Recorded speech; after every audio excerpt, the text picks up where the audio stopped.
கர்த்தருடைய நாமம் மகிமைப்படுவதாக. இந்த காலவெளியிலே ஆராதனைக்கு வந்திருக்கிற யாவரையும் இயேசு கிறிஸ்துவின் நாமத்தினாலே வாழ்த்தி வரவேற்கிறோம். கர்த்தர் நம்மை ஆஸ்வதிப்பாராக. கடந்த நாட்கள் எல்லாம் கண்மணி போல தேவன் நம்மை பாதுகாத்து நமக்கு நல்ல ஜீவன் சுகபலம் தந்து தேவைகளை சந்தித்து பராமரித்து இதுவரைக்கும் வழிநடத்தி வந்த கிருபைகளுக்காய் ஒரு விஷயம் நம் தலைகளை தாழ்த்தி கர்த்தருடைய கரத்தில் ஒப்பு கொடுத்து நாம் ஜெபிப்போம்.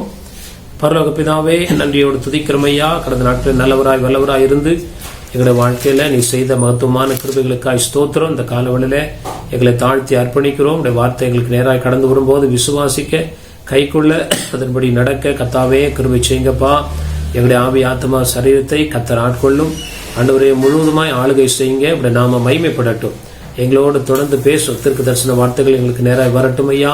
எங்களை பலப்படுத்தும், பரிசுத்தப்படுத்தும். இப்படி நாம மகிமைப்படட்டும். எங்களை தாழ்த்தி ஒப்பு கொடுக்கிறோம். துதிகன மகிமை எல்லாம் நமக்கு செலுத்துகிறோம்.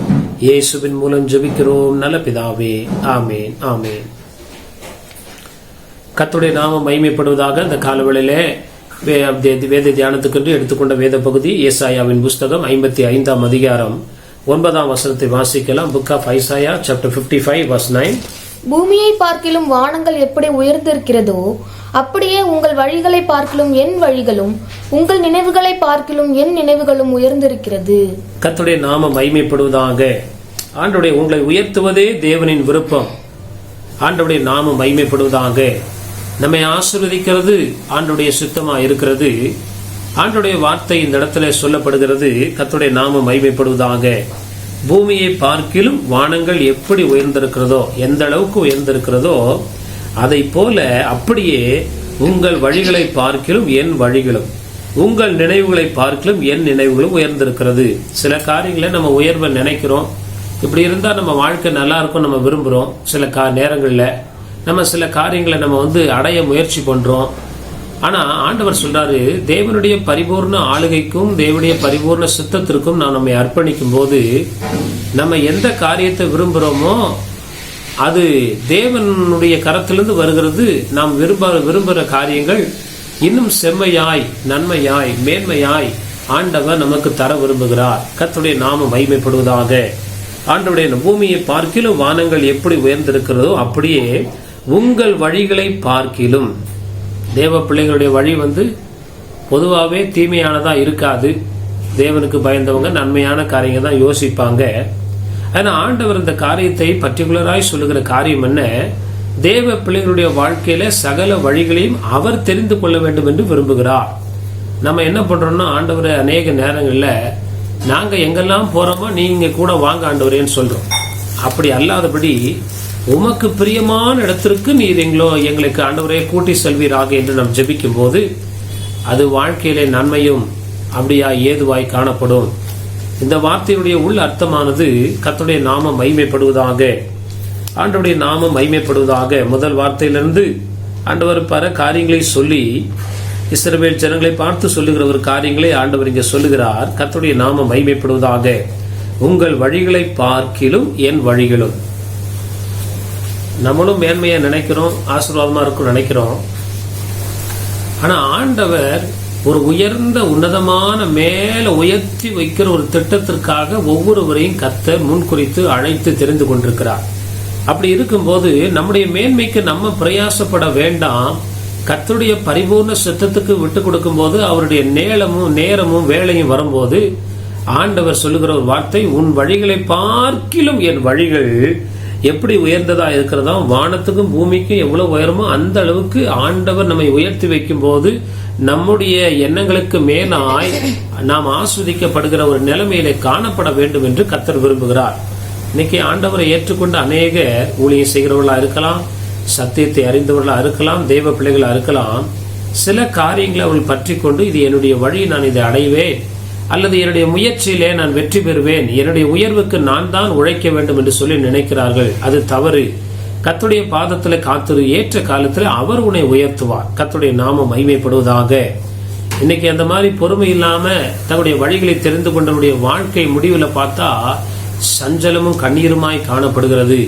அதான் வேதம் சொல்லுகிறது, மனுஷனுக்கு செம்மையாய் தோன்றும் வழி உண்டு, அதனுடைய முடிவு என்னதுன்னா இந்த பிகினிங் ரொம்ப ஒரு மாதிரி ரொம்ப நல்லா இருக்கிற மாதிரி தெரியும். ஆனா முடிவு தான் முக்கியம். முடிவு எப்படி இருக்குமா, மரண வழிகள் சொல்லுகிறது. இது எத்தனையோ பேர் கீழ்ப்படுகிறவங்க இந்த ஆசீர்வாதத்தை பெற்றுக் கொள்கிறார்கள், கீழ்ப்படியாதவர்கள் இப்படிப்பட்ட நிலைமைக்கு நேராய் கடந்து போகிறார்கள். ஆனால் ஒன்றை தெரிந்து கொள்வோம், ஒவ்வொரு விஷயத்துல ஒரு விஷயத்துல நம்ம தவறிட்டோம்னா அடுத்த விஷயத்துல இருந்து தேவனுடைய பரிபூர்ண சித்தத்துக்கு ஒப்பு கொடுக்கும் போது ஆண்டவர் நமக்கு இரக்கம் செய்ய வல்லமையுடையவராய் இருக்கிறார் என்பதை அறிந்து கொள்வோமாக. கர்த்தருடைய நாமம் மகிமைப்படுவதாக. ஒரு 2 கட்டளைகள் ஆண்டவர் நம்மை உயர்த்தி வைக்க 2 கட்டளைகள் 6ஆம் வசனம் 7ஆம் வசனத்தை வாசிக்கும் போது ஏசாயா 55:6-7 book of Isaiah chapter 55 verse 6 and 7. கர்த்தரை கண்டடையத்தக்க சமயத்தில் அவரை தேடுங்கள், அவர் சமீபமாய் இருக்கையில் அவரை நோக்கி கூப்பிடுங்கள். துன்மார்க்கன் தன் வழியையும் அக்கிரமக்காரன் தன் நினைவுகளையும் விட்டு கர்த்தரிடத்தில் திரும்ப கடவன். அவர் அவன் மேல் மனதுருகுவார். நம்முடைய தேவனிடத்திற்கே திரும்ப கடவன். அவர் மன்னிக்கதற்கு தயை பெருத்திருக்கிறார். ஆண்டவருடைய நாமம் 8ஆம் வசனத்தை நம்ம வாசிக்கும் போது அந்த 8ஆம் வசனத்தையும் வாசிங்க. என் நினைவுகள் உங்கள் நினைவுகள் அல்ல, உங்கள் வழிகள் என் வழிகளும் அல்லவென்று கர்த்தர் சொல்லுகிறார். இது ரட்சிக்கப்படாத ஒரு நபரை பார்த்து சொல்லுகிற வசனம் அல்ல, தேவ பிள்ளைகளை பார்த்து சொல்லுகிற வசனம் என்னவென்றால் கர்த்தருடைய 8ஆம் வசனத்துல என் நினைவுகள் உங்கள் நினைவுகள் அல்ல. நம்ம சில விஷயத்தை நினைக்கிறோம், இது கர்த்தர் தருவாரு, இந்த காரியம் நடக்கும், இந்த காரியம் நடக்கிறது போல இருக்கிறது, இந்த காரியம் நடந்தா தேவ நாமத்துக்கு மகிமையா இருக்கும், தேவனுடைய ராஜ்யம் கட்டப்படணும். இல்ல, தேவன் ஒரு திட்டத்தை வைத்திருக்கிறார். அதை நாம் பெற்றுக்கொள்ள நம் தேவனுடைய பாதத்தில் அமரும் போது ஆண்டவர் நமக்கு நினைப்பவருக்கும் வேண்டுவருக்கும் அதிகமாய் செய்கிறார். 6ஆம் வசனம் 7ஆம் வசனத்துல 2 காரியங்கள், 2 கட்டளைகள். ஒன்று, அவரை கண்டடையத்தக்க சமயத்தில் அவர் நீங்க என்ன பண்ணுங்க, அவருடைய வேலையில அவர் அண்டிக் கொள்ளுங்கள். அவருடைய வேலை இந்த நாட்கள் அவருடைய கிருபையின் நாட்கள். எப்பெல்லாம் ஆண்டவர் ஆயத்தமா இருக்கிறாரோ அப்பொழுது நம்முடைய வேலைகள், நம்முடைய முக்கிய உறவுகள், நம்முடைய முக்கியமான காரியங்களை தேவனுக்காக விட்டு விட்டு தேவனை பற்றி கொள்ளும் போது வேதம் சொல்லுகிறது, பேதுரு தன்னுடைய வலையை விட்டுட்டு தேவனை பின்பற்றினான். வலையோடு பின்பற்றுகிறது வேற, வலையை விட்டுட்டு பின்பற்றுகிறது வேற. கர்த்தருடைய நாமம் மகிமைப்படுவதாக. அப்படின்னா என்ன, ஆண்டவர் அழைக்கும் போது நம்ம உடனே அதுக்கு கீழ்ப்படிந்து தேவனை மனதார, ஒருத்தனை பார்த்து ஆண்டவர் சொல்றார் என்னை பின்பற்றி வா. அவன் சொல்றான் என் தகப்பன் மரித்திருக்கிறான், அவரை போய் அடக்கம் பண்ணி விட்டு வருகிறேன். அவன் வரலன்னு சொல்லல. அப்ப ஆண்டவர் சொல்றார் உடனே, மரித்தோரை அடக்கம் பண்ணட்டும், நீ என்னை பின்பற்றி வா. Right now you obey unto the word of God. ஆண்டவர் நம்முடைய கீழ்ப்படுதல், ஆண்டவரே நான் நாளைக்கு கீழ்ப்படுகிறேன், அப்படிப்பட்ட ஆட்களை ஆண்டவர் விரும்புகிறது கிடையாது. ஆண்டவர் சொல்லுகிற நேரத்தில் எதையும் பார்க்காதபடி தள்ளிவிட்டு உதறிவிட்டு ஆண்டவருடைய வார்த்தையை பின்பற்றுகிறவர்களுக்கு ஆண்டவர் அனுகூலம் பண்ணுகிறார். அதனால தான் 6ஆம் வசனம் கர்த்தரை கண்டடையத்தக்க சமயத்தில் அவரை தேடுங்க. உன்னத பாட்டில் இருக்கிறது, நேசர் கதவை தட்டுறாரு, நான் இரவு உடைகளை மாற்றி விட்டேன், நான் கதவை திறக்க முடியாதுன்னு அவர் சொல்லி விடுகிறார். அவர் போயிட்டார். அவர் போன பிறகு இவன் மனம் மாறி மனம் உடைந்து திரும்ப அவர் நேசரை தேடினேன், அவரை காணவில்லைன்னு சொல்லி தெருவா தேடுறான்.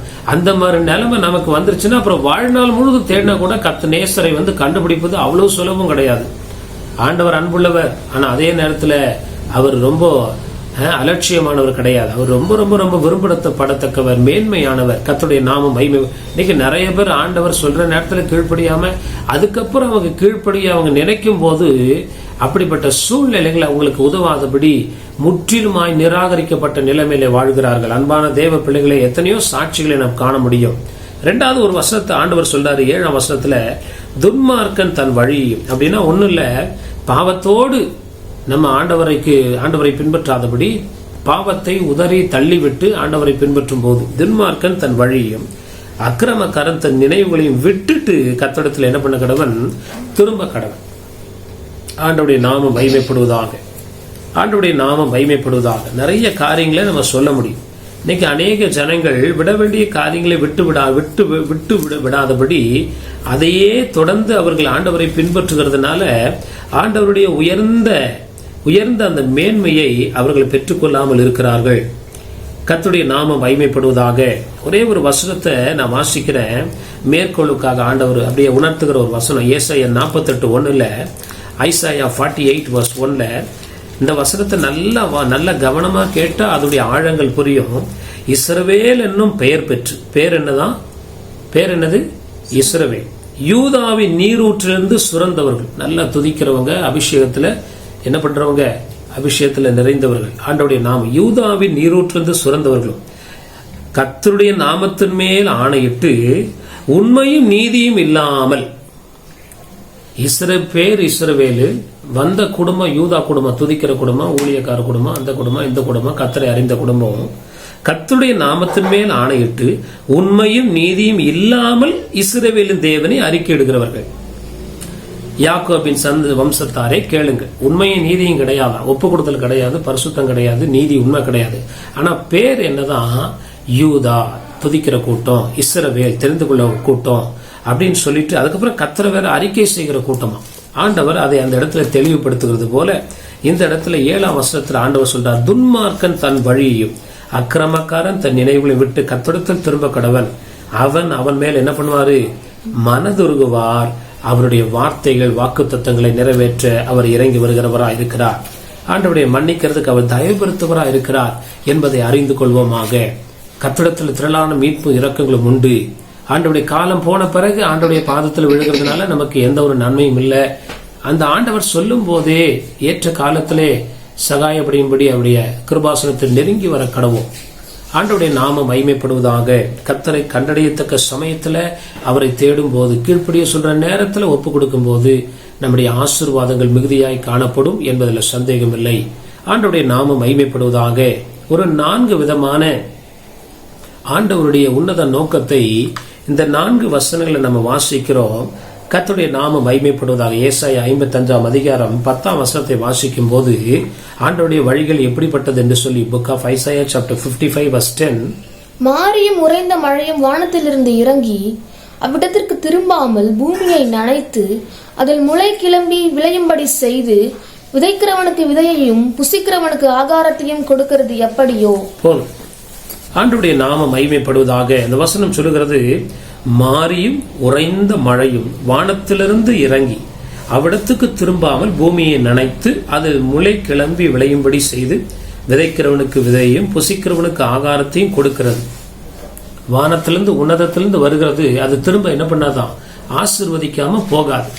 அப்ப உன்னதத்திலிருந்து இறங்கி வருகிற தேவ ஆவியானவர் நம்மை ஆசீர்வதிக்கிறதே அவருக்கு விருப்பமா இருக்கிறது. கர்த்தருடைய நாமம் மகிமைப்படுவதாக. நம்மை ஆசீர்வதிக்கிறது அல்லது நமக்கு கொடுக்கிறது தேவனுடைய பிரதான மேன்மையான விருப்பமும் திட்டமா இருக்கிறது. கொடுங்கள் கொடுக்கப்படும், வாங்குறதை பார்க்கலும் கொடுக்கிறதே நலம் என்று சொல்லி வேத வார்த்தை சொல்லுகிறது அல்லவா? இந்த வசனங்களை ஆண்டவர் நம்முடைய வாழ்க்கையில நிறைவேற்றுகிறார். நம்ம காணிக்க போடுறோம், ஆண்டவருக்காக நம்முடைய நேரம், முயற்சி, பிரயாசம், பலன், ஜீவன் எல்லாவற்றையும் தருகிறோம். கர்த்தருடைய நாமம் மகிமைப்படுவதாக. இந்த நாட்கள்ல ஆண்டவர் நமக்கு அதிகமாய் கொடுத்து நம்மை ஆசீர்வதிக்கும்படி விரும்புகிறார். எப்பொழுது நடக்கும் என்றால், கர்த்தருடைய நம்முடைய நினைவுகள் ஆண்டவருடைய நினைவுகளுக்கு ஒத்ததாய் காணப்படும் போது. நம்ம வாழ்ற வாழ்க்கையை நமக்காகவே வாழும்போது ஆண்டவர் கொடுக்க மாட்டார். ஆண்டவருடைய நாமத்திற்காக வாழ்ந்து அநேக ரட்சிக்கப்பட வேண்டும் என்ற நோக்கத்தோடு காணப்படும் போது ஆண்டவர் நமக்கு நிறைவாய் கொடுத்து நம்மை ஆஸ்வதிக்கிறது அவருடைய விருப்பமா இருக்கிறது. 9ஆம் வசனத்துல வாசிச்சோம், பூமியை பார்க்கிலும் வானங்கள் எப்படி உயர்ந்திருக்கிறதோ அப்படியே உங்கள் வழிகளை பார்க்கிலும் என் வழிகளும், உங்கள் நினைவுகளை பார்க்கிலும் என் நினைவுகளும் எப்படி இருக்கிறது? உயர்ந்த. அப்ப ஆண்டவருடைய நினைவுகள் என்ன? நமக்கு கொடுத்து நம்ம ஆஸ்வதிக்கப்பட வேண்டும் என்று ஆண்டவர் விருப்பமுள்ளவராய் இருக்கிறார் என்பதை அறிந்து கொள்வோமாக. எரேமியாவின் புஸ்தகம் 29ஆம் அதிகாரம் 11ஆம் வசனத்துல book of Jeremiah chapter 29 verse 11, நீங்கள் எதிர்பார்த்திருக்கும் முடிவை உங்களுக்கு கொடுக்கும்படிக்கு நான் உங்கள் பேரில் நினைத்திருக்கிற நினைவுகளை அறிவேன் என்று கர்த்தர் சொல்லுகிறார். அவைகள் தீமைக்கல்ல, சமாதானத்துக்கு ஏதுவான நினைவுகளே. ஆண்டவருடைய நாம மகிமைப்படுவதாக. 29ஆம் அதிகாரம் 31ஆம் வசனத்துல இதை நிறைய பேர் தவறா புரிஞ்சுக்கிறாங்க. ஜெரமையா சாப்டர் 29 verse 11ல நீங்கள் எதிர்பார்க்கும் முடிவை உங்களுக்கு கொடுக்கும்படிக்கு நான் உங்கள் பேரில் எப்படி இருக்கிறேன்? நினைத்திருக்கிற நினைவுகளை அறிவேன் என்று கர்த்தர் சொல்லுகிறார். அவைகள் தீமைக்கல்ல, சமாதானம். அப்படின்னா நம்ம எதிர்பார்க்கறதெல்லாம் கர்த்தர் கொடுப்பாரா? இது உலகத்துடைய ஆசீர்வாதங்களுக்கு ஒத்த வசனம் அல்ல. உன்னத காரியங்களுக்கு நம்ம எதிர்பார்க்கும் போது பைபிள் சொல் மத்திய 6:33 தெரிஞ்ச வசனம், முதலாவது தேவனுடைய ராஜ்யத்தை அவருடைய நீதியும் தேடும் போது இவங்க எல்லாம் கூட கொடுக்கப்படும். அப்ப நம்ம எதிர்பார்க்கிற முக்கியமான காரியங்கள்ல உன்னத காரியங்கள், இன்னும் பரிசுத்தம் அடையணும், மேன்மை அடையணும், இன்னும் ஜெபத்துல வளரணும், வேத வாசிப்பில் வளரணும், சத்தியத்தை அறிகிற அறிவில் நான் நிரப்பணும், கர்த்தருக்காக பயன்படணும், கர்த்தருடைய நாமத்தை உயர்த்தணும், கர்த்தருடைய ராஜ்யம் விஸ்தரிக்கப்படணும், அநேக ஆத்துமாக்கள் ரட்சிக்கப்படணும், அழிஞ்சு போன ஆத்துமாக்கள் ஆண்டவரத்துல வரணும். இந்த மாதிரி நினைவுகளை நாம் நினைத்திருக்கும் போது அந்த ஆண்டவர் சொல்கிறார், நீங்கள் எதிர்பார்க்கும் முடிவை உங்களுக்கு கொடுக்கும்படிக்கு நான் உங்கள் பேர் எப்படி இருக்கிறேன்? நினைத்திருக்கிற நினைவுகளை அறிந்திருக்கிறேன் என்று கர்த்தர் சொல்லுகிறார். அவைகள் தீமைக்கல்ல, சமாதானத்துக்கு ஏதுவைகளே.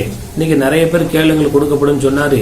அதனால நம்ம தனக்கு விருப்பமானதை அவங்க கேட்டுட்டு அவங்க அதுல பற்றுதலா இருக்கிற அந்த காரியங்களை, உலக காரியங்கள், ஐஸ்வர்யம், ஆடம்பரம், அடிப்படை தேவைகள், இதை விட்டு பரலோக காரியங்களை வாஞ்சிக்கும் போது இந்த காரியங்களை ஆண்டவர் நிச்சயமாய் கொடுக்க உண்மையுள்ளவராக இருக்கிறார். ஆண்டவருடைய நாமம் மகிமைப்படுவதாக. சீயோனிலிருந்து இஸ்ரவேலுக்கு ரட்சிப்பு வருவதாக என்று வசனம் சொல்லுகிறது. ஆண்டவர் நம்முடைய தேவைகளை சந்திக்க அவர் ஆயத்தமுள்ளவராக இருக்கிறார் என்பதை அறிந்து கொள்வோமாக.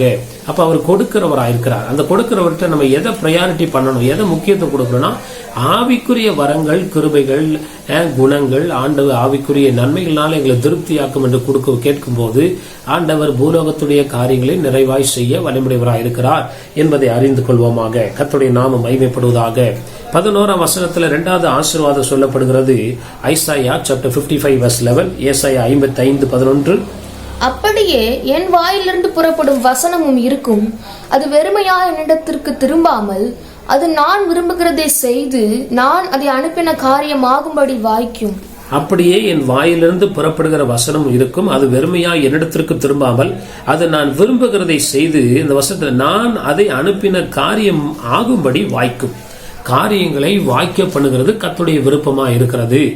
கர்த்தருடைய நாமம் மகிமைப்படுவதாக. ஆண்டவருடைய நாமம், ஆண்டவருக்கு சுத்தம் இல்லாத வழிகளை நம்ம நடந்து என்னுடைய காரியங்கள் வாய்க்கப்பட வேண்டும் என்று சொல்கிறதை விட தேவனுடைய பரிபூர்ண சுத்தத்துக்கு நம்ம அர்ப்பணிக்கும் போது நம்முடைய காரியங்களை எல்லாமே வாய்க்கும். அவன் செய்வது ஒன்றாகிலும் மலனாய் போவதில்லை, அவன் செய்வது எல்லாமே வாய்க்கும் என்று சங்கீதத்தில் சொல்லப்படுகிறது. கர்த்தருடைய நாமம் மகிமைப்படுவதாக. அப்படின்னால் என்ன? அது உலக காரியங்களுக்கு முதலிடம் கொடுக்கவில்லை, தேவனுடைய காரியங்களுக்கு நாம் முக்கியத்துவம் கொடுக்கும் போது ஆண்டவர் சகலவற்றையும் வாய்க்க பண்ணுகிறார்.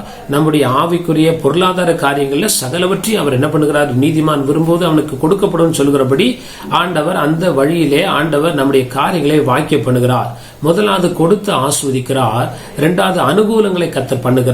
எவ்ரிதிங், இயற்கை நமக்கு அனுகூலமா இருக்கும், மனுஷ தயவு உண்டாகும், எல்லா விதத்துல காரியங்களை வாய்க்க பண்ணுகிறது கர்த்தருடைய கிருபையா இருக்கிறது. ஆண்டவருடைய நாமம் மகிமைப்படுவதாக.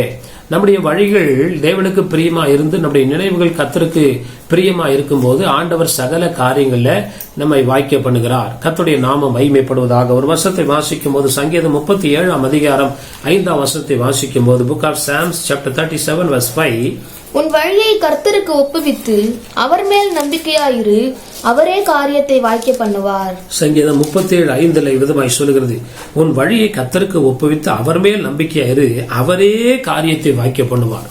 என்ன முயற்சி இருந்தாலும் கர்த்தர் ஒருவர் தான் அனுகூலம் பண்ணுகிறவர், காரியத்தை வாய்க்க பண்ணுகிறவர்.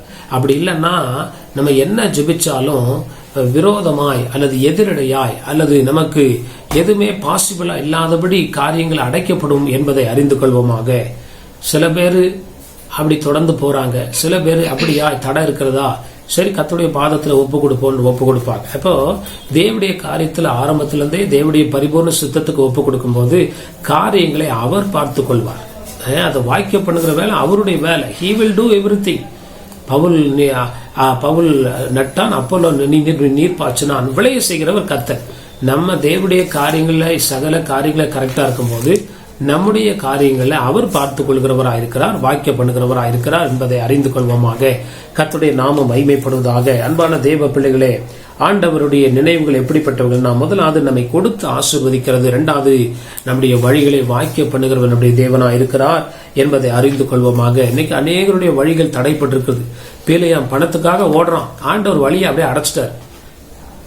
அதுக்கப்புறம் அவனுக்கு என்ன பண்றதுன்னே தெரியல, திரும்பி போறதுக்கும் அவனுக்கு மனசு இல்லை, எப்படியாவது அதை அடைஞ்சிடணும். கடைசியில் அவனுடைய நிலைமை பரிதாபமாய் முடிந்தது போல ஆண்டவர் இந்த நாளில் சொல்லுகிற வார்த்தை, நம்முடைய வழிகளை அவர் வாய்க்க பண்ண முடிவு வரைந்து நம்முடைய வழிகளை அவர் வாய்க்க பண்ண போதுமானவராக இருக்கிறார் என்பதை அறிந்து கொள்வோமாக. கர்த்தருடைய நாமம் மகிமைப்படுவதாக.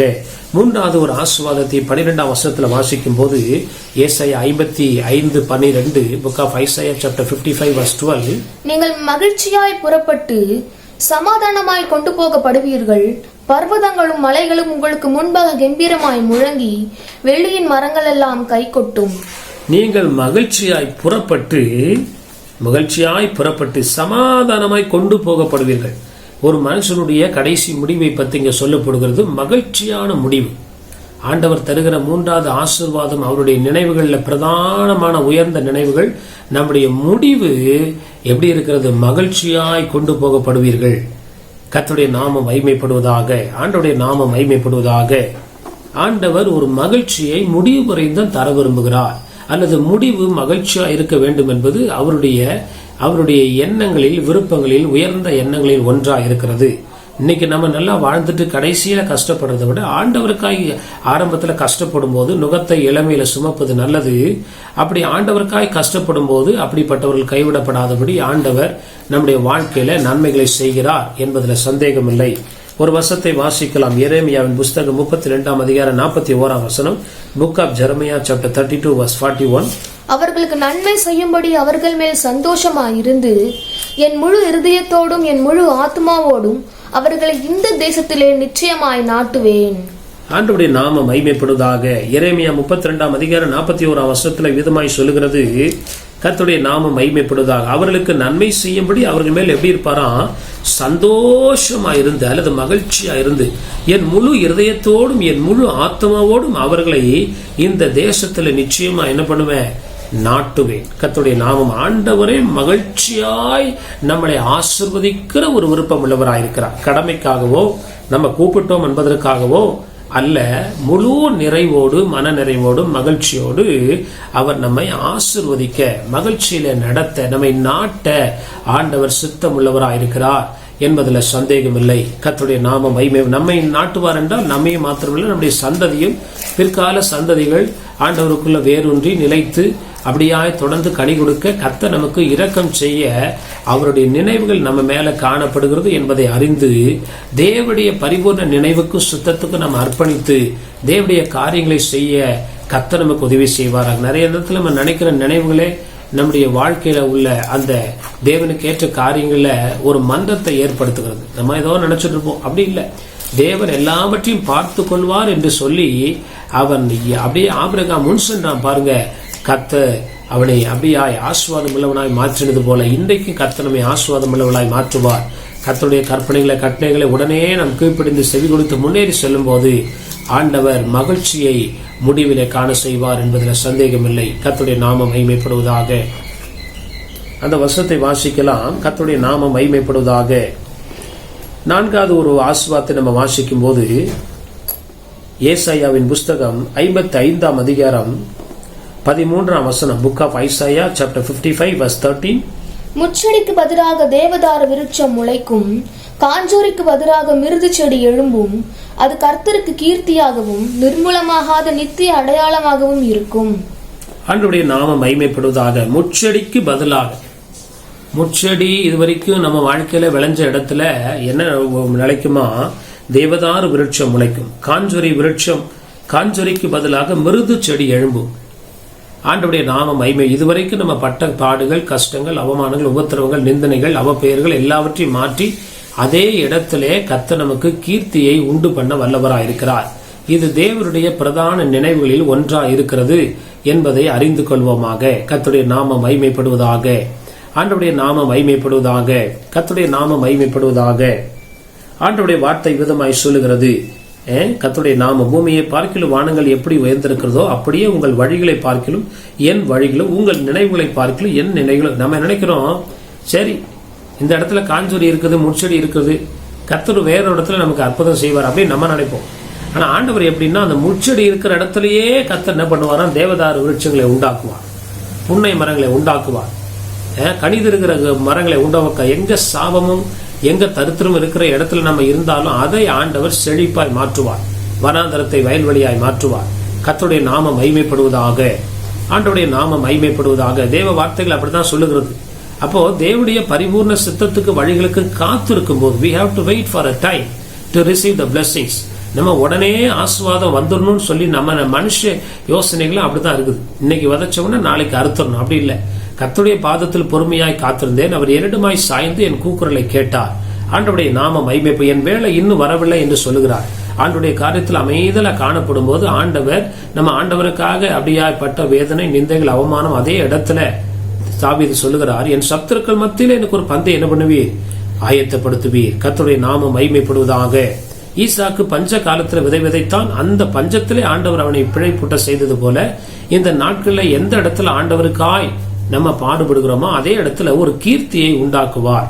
ஆண்டவர் உன் பேரை பெருமைப்படுத்துவேன் என்று ஆபிரகாம் பார்த்து சொன்ன தேவன் நம்மை பார்த்து இவ்விதமாய் சொல்லுகிறார். ஒரு கீர்த்தியும் புகழ்ச்சியும் கர்த்தர் நமக்கு உண்டாக்குவார் என்பதுல சந்தேகம். இதுதான் ஆண்டவருடைய பிரதான வழிகளில் ஒன்றா இருக்கிறது. இது ஒரு பெருமைக்குரிய, ஐயோ எனக்கு அப்படிலாம் ஒரு உயர்வு வேண்டாம் நம்ம நினைச்சாலுமே கர்த்தர் ஒரு மனுஷனை ஆஸ்வதிக்கிற நான்காவது ஒரு விதத்துல ஒன்று, ஆண்டவர் நம்மை பெருமைப்படுத்த விரும்புகிறார். இந்த நாட்களை தவறிவிடாதபடி தேவனுடைய சுத்தத்துக்கு ஒப்பு கொடுக்கும் போது ஆண்டவருடைய திட்டத்தை யாரும் மாற்ற முடியாது. அதுக்காகவே அழைத்திருக்கிறார். ஆண்டவருடைய நான் இஸ்ரவேலை ஆசீர்வதிப்பதே எனக்கு பிரியம் என்று சொல்லுகிறார். அப்ப தேவனுடைய பரிபூர்ண நடத்துதலுக்கு விட்டு கொடுக்கும் போது ஆண்டவன் நம்முடைய பேரை, நம்ம பேரை பெருமைப்படுத்துறதுக்கு நம்ம சுய முயற்சி எதுவும் செய்யணும்னு அவசியம் இல்லை. அது செஞ்சாலும் அது நடக்காது. கர்த்தருடைய சித்தத்துக்கு ஒப்பு கொடுக்கும் போது அவரோடு பாடுபடுகிறவர்கள் அவரோடு ஆளுகை செய்வார்கள். அவரோட அவமானத்தை சுமக்கிறவர்கள் அவரோட மகிமையில பங்கு பெறுவார்கள். கர்த்தருடைய நாமம் மகிமைப்படுவதாக.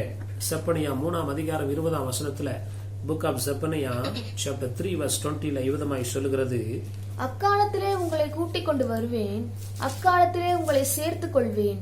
உங்கள் கண் காண நான் உங்கள் சிறையிருப்பை திருப்பும் போது பூமியில் உள்ள சகல ஜனங்களுக்குள்ளும் நான் உங்களை கீர்த்தியும் புகழ்ச்சியுமாக வைப்பேன் என்று கர்த்தர் சொல்லுகிறார். செப்பனியாவின் புஸ்தகம் 3ஆம் அதிகாரம் 20ஆம் வசனத்துல அக்காலத்திலே உங்களை கூட்டிக் கொண்டு வருவேன்.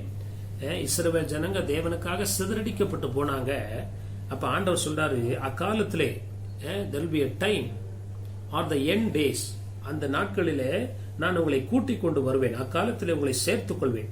உங்கள் கண் காண நான் உங்கள் சிறையிருப்பை என்ன பண்ணுவேன், திருப்பும் போது பூமியில் உள்ள சகல ஜனங்களுக்கும் நான் உங்களை கீர்த்தியும் புகழ்ச்சியுமாக வைப்பேன் என்று கர்த்தர் சொல்லுகிறார். நம்முடைய சிறையிருப்பை ஆண்டவர் மாற்றுவார். எல்லாத்துக்கும் ஒரு காலம் இருக்குது. பாட அனுபவிக்க ஒரு காலம் இருக்குது. ஆண்டவர் மகிமைப்படுத்துகிற ஒரு காலம் ஒன்று இருக்கிறது. ஆண்டவருடைய பாதத்தில் அமைதலாய் காத்திருக்கும் போது ஆண்டவரே சிறையிருப்பை மாற்றுவார். ஆண்டவர் சிறையிருப்பை மாற்றும் போது எப்படி இருக்கும் அப்படின்னா, நான் பூமியில் உள்ள சகல ஜனங்களுக்குள்ள நான் உங்களை என்ன பண்ணுவேன், கீர்த்தியும் புகழ்ச்சியுமாய் வைப்பேன். ஆவிக்குரிய நன்மைகளை நாம் அடையவும் உயரவும் மேன்மை பெறவும் ஆஸ்வதிக்கப்படவும் அநேகருக்கு ஆஸ்வாதமாய் காணப்படவும் கர்த்தர் நம்மை அழைத்திருக்கிறார். இப்படிப்பட்ட காரியங்களை தனிப்பட்ட நபராய் இருக்கிற ஒவ்வொருடைய வாழ்க்கையிலேயும் ஆண்டவர் செய்ய விரும்புகிறார். ஆண்டவருடைய நாமம் மகிமைப்படுவதாக. ஆண்டவருடைய நினைவுகளிலிருந்து நம்ம புதுசா ஒரு பிளானை போட்டுட்டு நம்ம புதுசா மாம்சத்துல எதையுமே யோசிக்காதபடி, முயற்சி எடுக்காதபடி, சிந்திக்காதபடி தேவனுடைய பாதத்துல அப்படியே ஒப்பு கொடுக்கும் போது அந்த நாட்கள் வரும்போது கர்த்தர் நிச்சயமாய் நம்ம இப்படி ஆஸ்வதிக்க உண்மையுள்ளவராக இருக்கிறார் என்பதை மறந்து போக வேண்டாம். கர்த்தருடைய நாமம் மகிமைப்படுவதாக. ஆண்டவருடைய நாமம் மகிமைப்படுவதாக. ஏசாயாவின் புஸ்தகம் 55ஆம் அதிகாரத்துல நம்ம வாசித்தது போல 9ஆம் வசனத்துல நம்ம வாசித்தது போல கர்த்தருடைய நாமம் மகிமைப்படுவதாக. மீண்டும் ஒரு விசை அந்த வசனத்தை நான் வாசிக்க விரும்புகிறேன். ஏசாயா 55:9 பூமியை பார்க்கிலும் வானங்கள் எப்படி உயர்ந்திருக்கிறதோ அப்படியே உங்கள் வழிகளை பார்க்கிலும் என் வழிகளும், உங்கள் நினைவுகளை பார்க்கிலும் என் நினைவுகள் எப்படி இருக்கிறது, உயர்ந்து இருக்கிறது. மாறி இருக்கிறது சொல்ல உயர்ந்து இருக்கிறது. நம்ம நினைக்கிறத விட ஆண்டவர் 100 மடங்கு 1000 மடங்கு நம்மளை உயர்த்தி வைக்க முடியாத ஒரு வழியை வச்சிருக்கிறார். அந்த பாதை கடினமாய் காணப்படுகிறது. ஆரம்பத்துல பரலோகத்துக்கு போற வழி நெருக்கமும் இடுக்கமா இருக்கிறது. ஆனா பரலோகம் நெருக்கமும் இடுக்கமானது கிடையாது. இந்த வழி அதுல நம்ம போக பிரயாசப்பட்டு ஒப்பு கொடுக்கும் போது அப்படியே முடிவு சமாதானம் என்று சொல்லி கர்த்தருடைய வார்த்தை சொல்லுகிறபடி இந்த காலவேளையிலே கர்த்தருடைய பாதத்துல ஒப்பு கொடுப்போமாக. ஆண்டவரே, எங்க நினைவுகளை நாங்கள் விட்டு உம்முடைய ஆண்டவரே பரிபூர்ண நினைவுகள் சித்தம் திட்டம் நிறைவேற எங்களை அர்ப்பணிக்கிறோம் என்று சொல்லி கர்த்தருடைய பாதத்துல ஒப்பு கொடுக்கும் போது கர்த்தர் நிச்சயமாய் நம்மை ஆஸ்வதிக்க வலிமையுடையவராய் இருக்கிறார். கண்களை மூடி கர்த்தருடைய கரத்துல ஒப்பு கொடுத்து நாம் ஜெபிப்போம். ஆண்டவரே, நன்றியோடு துதிக்கிறமையா, ஸ்தோத்திரிக்கிறமையா. உங்கள் நினைவுகளை பார்க்கலும் என்னுடைய நினைவுகள் உயர்ந்தவைகள், மேன்மையானவைகள், சிறந்தவைகள் என்று சொல்லி நம்முடைய வார்த்தை சொல்லுகிறபடினால எங்களை உயர்த்துவதே நம்முடைய நோக்கமா இருக்கிறதையா. இஸ்ரவேலை ஆஸ்வதிப்பதே நமக்கு பிரியம் என்று சொன்னீரே.